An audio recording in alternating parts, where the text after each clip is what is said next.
안녕하세요. 김전술입니다. 이번 시간은 CQB에 대한 기초적인 내용에 대해서 설명하는 시간을 가져볼까 합니다. 아실만한 현역분들은 배포된 필드노트를 참조하시면 되시고, 현역이 아닌 분들도 그냥 영상만 봐도 될 정도로 기초적인 내용을 다루고 있습니다. 먼저 CQB는 Close Quarters Battle의 약자로 근접 전투 또는 근접 전투에 쓰이는 기술 전반을 의미합니다. 일부 사람들은 CQB를 건물 내부에서만 하는 전투 기술이라고 생각을 하지만 CQB는 건물 내부에서만 국한된 것이 아닙니다. 특히 CQB를 건물 내부에서만 이루어지는 룸 클리어링, 한국군 표현으로는 내부 소탕이라고 말하는 이것으로만 알고 있지만 CQB는 룸 클리어링과 같은 건물 내부뿐만 아니라 외부에서 이루어지는 근접 전투 상황을 모두 포함하고 있습니다.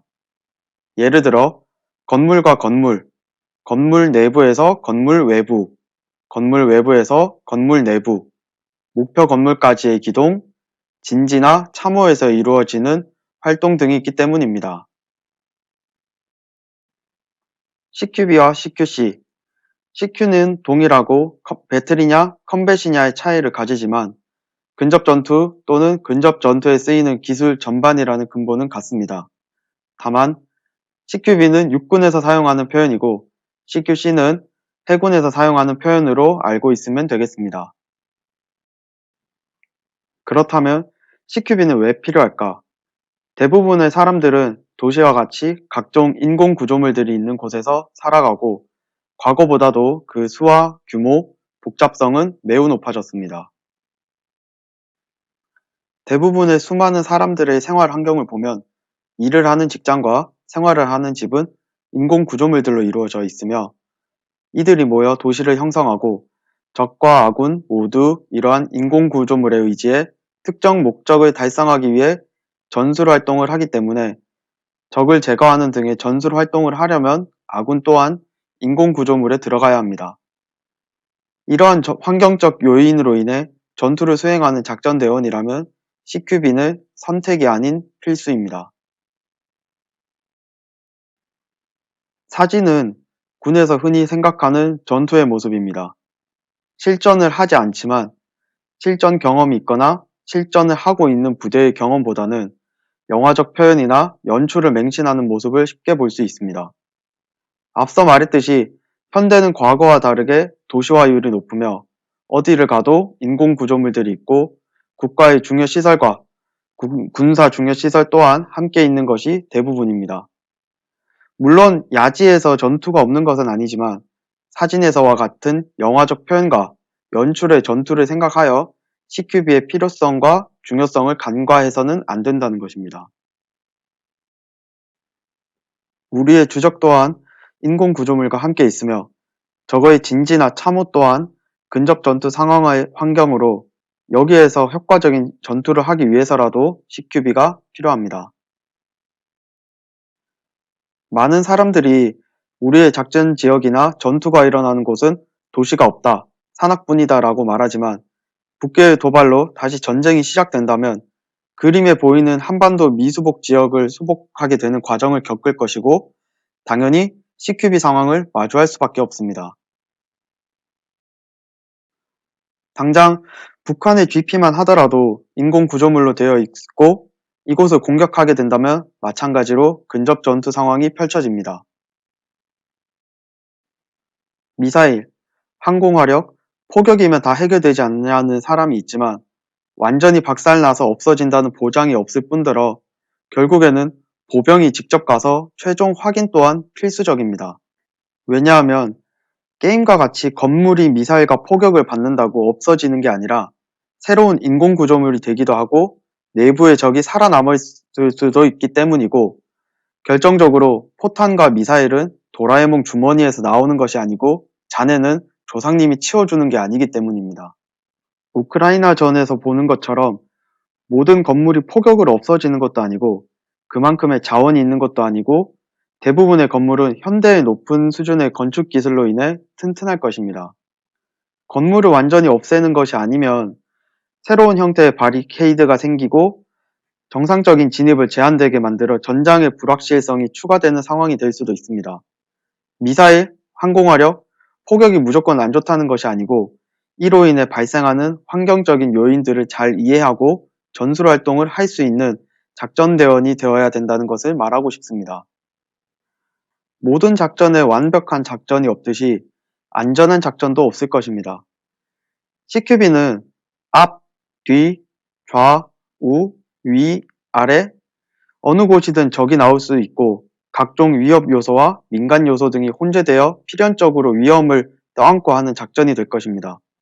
다만 올바른 훈련을 통해 상황에 맞게 즉각적이고 능동적으로 대응하여 위험한 상황과 우발 상황을 최소한으로 줄여서 작전을 실시할 수 있도록 합니다. 어떠한 전술 행동을 하기 전에는 먼저 이것을 왜 하는지에 대한 고찰이 있어야 하고 이런 고찰 없이 전술 행동을 하면 자신은 물론 팀 전체를 위험에 빠뜨리는 상황을 초래하기 쉽습니다.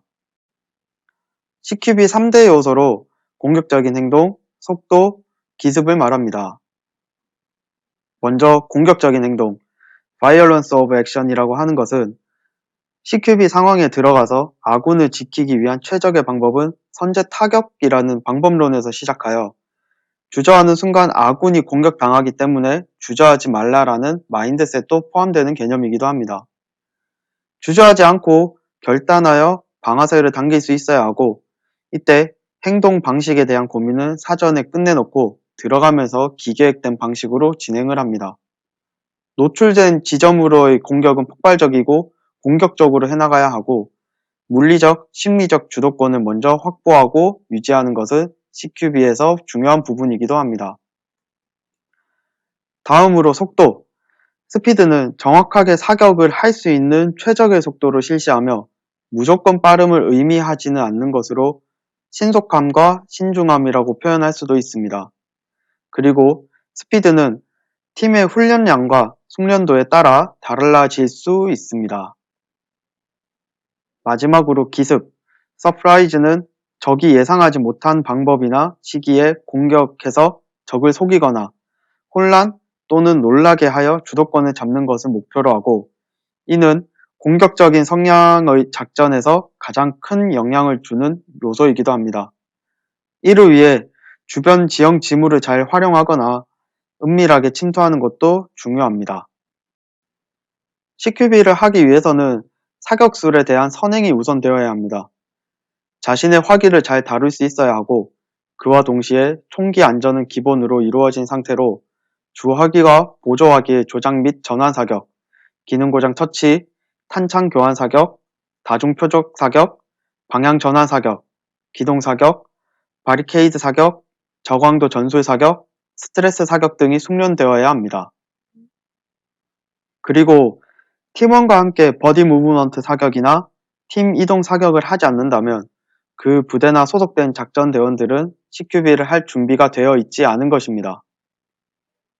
또한 CQB라고 해서 근거리에서만 사격을 하는 것이 아닙니다. 건물과 건물, 공원, 공항 등 100m의 거리는 충분히 나오기 때문에 이를 고려한 사격 또한 할 수 있어야 합니다. 기본을 이해하지 못한 CQB는 흉내만 내는 것으로 반드시 앞서 말한 것들이 선행된 상태에서 해야 합니다. CQB 상황에서 위험 요소와 우선순위를 파악하여 전술활동하는 것도 매우 중요한 사항입니다. 팀이나 작전대원에게 위협이 되는 위협 순위를 알고 처리하는 것은 CQB에서는 가장 기본적인 것으로 대표적인 5대 위험 요소는 적, 미식별 인원, 바리케이드, 열린 문, 닫힌 문이 있습니다. 전술활동 간 우선순위에 따라 팀은 전술이 바뀌고 속도가 바뀝니다. 이 우선순위를 크게 작전대원이 우선인지 또는 인질이 있는 상황에서 인질이 우선인지에 따라 시간이 달라지고 속도가 달라지고 전술 행동이 달라집니다. 그리고 이는 작전 지역, 작전 형태 등 여러 가지 요소에 따라 다양하게 달라집니다. 너무 복잡한 SOP와 TTPS를 가지고 있는 부대들의 공통점은 실전이 없거나 실전을 많이 하지 않았다는 것입니다. SOP는 Standard Operating Procedure로 표준 작전 수행 절차이고 TTPS는 Tactics, Techniques, Procedures로 전술적, 기술적 행정 절차입니다. 너무 복잡한 전술은 실전에서 써먹기 힘들기 때문에 기술적인 면보다는 원리를 이해하고 해야 실전적인 CQB가 될 수 있습니다. 가령 상황을 고려하지 않고 특정인들이 몇 번째에 위치하는지와 문을 열 때는 특정인만 연다든지 진입 순서는 무조건 특정인들의 나열로 들어간다든지 경계를 하는 곳은 해당 작전 상황을 고려하지 않고 고정된 방향으로만 경계를 하는 등의 실수가 대표적입니다. 부대가 주로 맞이하는 전술 상황에 맞춰 기본적인 SOP와 TTPS가 갖춰졌다면 그 이상 힘을 뺄 필요가 없으며 SOP와 TTPS는 언제든 바뀔 수 있게 수정이 가능해야 하고 교범이 되어서는 안 됩니다. SOP와 TTPS가 잘못 만들어졌거나 더 이상 통하지 않게 되었을 때 교범이 되어 바꾸지 못하는 룰이 되면 안 되기 때문입니다. 훈련 또는 작전 간 경험한 것들로 행동 절차들이 쌓여 만들어지고 새로운 전투 환경과 적의 새로워진 장비 물자, 아군의 새로워진 장비 물자에 따라 언제든지 수정되고 공유되어야 합니다. CQB를 하기 위해서는 팀을 위한 스탠다드를 만들어야 합니다. 내 등 뒤를 어떤 능력이 있는 사람에게 맡길 수 있는지를 정하는 절차이기도 하며 팀원 간의 상호 신뢰로 각자 자신의 구역을 책임지고 팀의 빈 공간을 센스 있게 채워주면서 360도 경계가 될 수 있도록 하고 이를 위해 평소 팀장과 팀원들은 스스로가 어떤 기본을 갖춰야 하는지 냉정히 판단해야 표준을 정할 수가 있습니다. CQB는 기본적으로 팀 전술이기 때문에 반복 숙달과 연구는 필수적입니다. 기본 원리는 바뀌지 않지만 전술 상황, 전술 장비, 적의 대응에 따라 전술은 변할 수밖에 없고 전술은 숨쉬기랑 다르게 한 번 배웠다고 끝까지 써먹을 수 있는 게 아니고 꾸준히 훈련하고 업데이트를 해야 합니다. 작전을 성공시키면서도 아군의 피해를 줄이는 CQB를 연구하고 이를 기반으로 작전하는 부대의 절차를 만들어내야 합니다. 작전대원에게 있어 CQB는 게임이 아닙니다. 적 또는 미식별 인원을 모든 상황에서 무기로 죽일 수 있는 것도 아니고 비살상적인 방법으로 제압을 할 수 있어야 하기 때문에 맨손 격투술과 같은 최소한의 컴배티브는 필요합니다. 그리고 이러한 컴배티브는 작전대원의 자신감이 되기도 하고 생존성 확보에도 매우 유리한 요소이기도 합니다. CQB에 대한 무지로 인해 CQB가 특수부대에서만 사용하거나 대테러 전투 기술로만 알고 있는 경우를 매우 쉽게 볼 수 있습니다.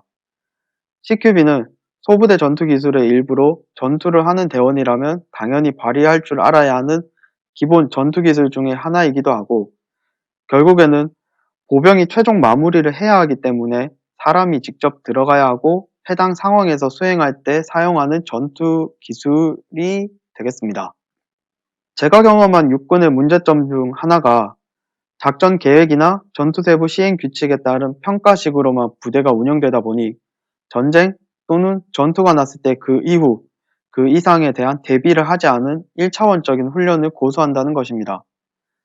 전쟁은 아무리 준비가 철저해도 단기로 끝나는 경우는 대부분 없으며 당장 우리 또한 지금까지 장기화된 것이 사실입니다. 육군은 북한 지역으로 올라갔을 때 또는 인접 부대의 괴멸 또는 지원으로 인해 도시 지역 투입하거나 안정화 작전, 당장 북한의 진지나 참호만 보더라도 CQB 상황을 맞이할 수밖에 없는 상황이고 우크라이나전을 비롯한 현재까지 전쟁이 이루어진 타국의 사례들만 보더라도 CQB의 중요성을 피를 흘려가며 알려주지만 극히 일부 부대를 제외한 대부분이 이를 전혀 고려하고 있지 않는 것이 현실입니다. 끝으로 CQB에는 같은 조건이어도 상황에 따라 최적이 될 수 있는 전투 기술이 달라질 수 있기 때문에 다양한 전투 기술을 습득하고 좋은 것이 있으면 언제든 받아들일 수 있는 마인드로 접근하는 것이 좋습니다. 이상으로 베이직 CQB를 마치겠습니다. 감사합니다.